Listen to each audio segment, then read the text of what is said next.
Ada seorang karyawan melihat bosnya baru membeli mobil.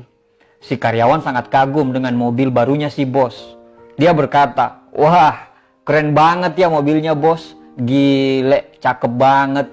Si bos hanya tersenyum dan berkata, "Itu makanya, ayo lebih kerja keras lagi. Supaya bulan depan aku bisa beli mobil baru lagi. Kamu jangan malas. Kalau kamu malas, impianku nanti nggak bisa terwujud." Kadang kita terlalu asik bekerja untuk orang dan mewujudkan mimpi-mimpi orang tersebut. Sampai kita lupa bahwa kita juga punya mimpi.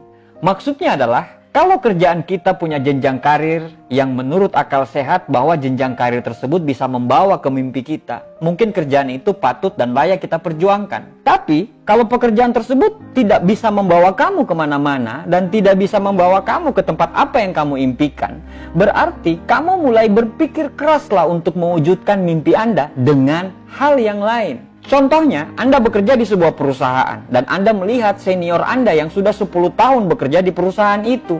Hasil yang dia dapatkan dari 10 tahun itu hanyalah dia hanya memakai mobil harga 100 juta dan rumahnya pun masih ngontrak.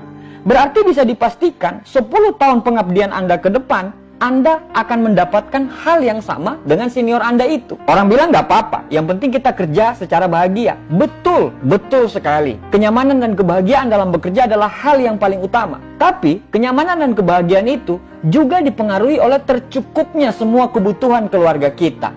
Anak-anak kita, istri kita, atau orang tua kita. Belum lagi kalau kita anak pertama dan kita punya banyak adik. Bagaimana kita bisa nyaman bekerja bila tiap akhir bulan kita selalu diteror dengan cicilan yang tidak pernah berhenti? Bagaimana bisa hidup bahagia bila tiap hari ada saja tuntutan anak kita yang wajib kita penuhi sebagai seorang orang tua? Bagaimana mungkin kita bisa bahagia bila kita kerja, perginya masih gelap, pulangnya sudah gelap, tapi masa depan pun gelap? Artinya, kenyamanan dan kebahagiaan bekerja itu mencakup semua aspek kehidupan kita. Nah, pertanyaannya adalah, bagaimana kerjamu sekarang? Sudah berapa tahun Anda bekerja di situ? Apa yang sudah bisa Anda wujudkan? Bagaimana istrimu? Bagaimana anakmu? Sudah hidup layakkah mereka? Kalau jawabannya belum, pertanyaan berikutnya adalah, apakah dengan pekerjaan Anda sekarang, Anda yakin bahwa mimpi Anda akan terwujud? Kalau jawabannya ya, berarti teruskan dan jangan berhenti. Selesaikan apa yang sudah Anda mulai. Tapi kalau jawabannya tidak, berarti harus dipikirkan lagi apa yang harus dilakukan. Ada sebuah cerita, seorang karyawan yang bekerja di kantor. Dia selalu membawa bekal untuk makan siang. Saat jam makan siang tiba, para karyawan selalu kumpul di sebuah tempat makan. Si karyawan yang membawa bekal tadi membuka bekalnya dengan muka cemberut. Dia berkata, "Ya, roti coklat lagi, roti coklat lagi." Keesokan harinya, saat makan siang, dia buka lagi bekalnya dan kembali dia cemberut dan lagi-lagi dia berkata, "Ya, roti coklat lagi, roti coklat lagi."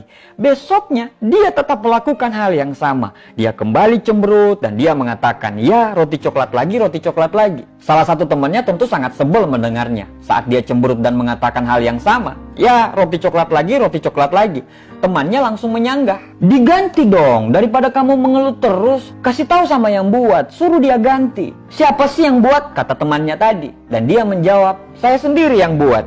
Ilustrasi tadi sebenarnya banyak terjadi di masyarakat kita sekarang. Kita selalu mengeluh dengan hidup kita, tapi kita tidak pernah sama sekali mau merubah hidup itu. Kita selalu mengeluhkan penghasilan kita tidak pernah cukup. Tapi kita tidak pernah berpikir bagaimana supaya penghasilan kita bisa cukup. Kita selalu mengeluhkan tentang perilaku bos kita yang suka sewenang-wenang, kadang sampai melanggar hak asasi kita sebagai seorang manusia. Di kantor kita patuh dengan dia, walau kadang-kadang kata-kata yang keluar semua kebun binatang. Tapi di belakang dia, gantian kita yang mengumpat dia dengan semua kata-kata kebun binatang. Kita tidak suka, kita bete, kita jenuh, tapi besoknya kita kembali lagi ke habitat itu. Inti dari bekerja bukan cuma uang, tapi rasa bahagia dalam bekerja. Bila kita memiliki kenyamanan, kebahagiaan dalam bekerja, berarti cepat atau lambat kita akan sukses. Karena bahagia dulu, baru kita bisa sukses.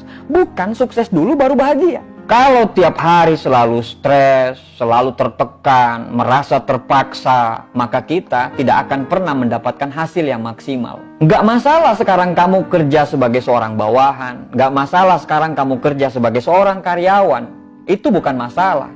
Tapi kamu juga harus mulai berpikir bahwa hidup ini tidak selamanya untuk hidup di bawah telunjuk orang lain. Anda harus mulai berpikir bahwa masa depan kita tergantung pada diri kita sendiri. Dunia kerja itu kejam banget loh bro.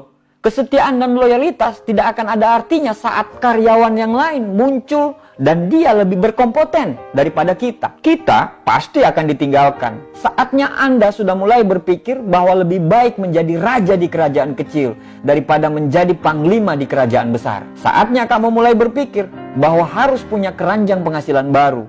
Jangan meletakkan telur dalam satu keranjang. Bila keranjangnya pecah, maka semua telur itu akan pecah juga. Tapi kalau kita punya dua keranjang, maka bila keranjang telur ini jatuh, maka kamu masih punya keranjang lain. Begini, jangan salah kaprah dengan video saya ini. Pasti Anda berpikir bahwa saya akan mengarahkan Anda untuk menjadi seorang pengusaha. Yo, nggak mesti jadi pengusaha. Banyak kok profesi-profesi lain yang bisa bikin kamu sukses kok. YouTuber sukses ada nggak? Ada. Gamer sukses ada nggak? Ada. Yang main Instagram sukses ada nggak? Ada. Instagram bisa menghasilkan banyak duit. Facebook bisa menghasilkan banyak duit. Jangan bicara modal dulu, itu belakangan. Bukan persoalan bisa atau tidak bisa. Tapi persoalannya adalah Anda mau atau tidak mau. Di mana ada kemauan, di situ pasti ada jalan. Oke Pak, terus apa yang harus saya lakukan? Mulailah melihat dunia luar di luar kehidupan Anda. Mulailah mencari peluang-peluang usaha yang bisa Anda rintis dari nol. Orang sukses punya 1001 macam cara untuk sukses. Sedangkan orang gagal punya 1001 macam alasan untuk gagal. Bro, hidup ini cuma satu kali. Satu kali itu harus berarti bagi kita dan keluarga kita di dunia maupun di akhirat. Apapun latar belakang Anda, apapun profesi Anda sekarang, Anda pun layak untuk menjadi apa yang Anda inginkan. Terima kasih dan selamat berpikir.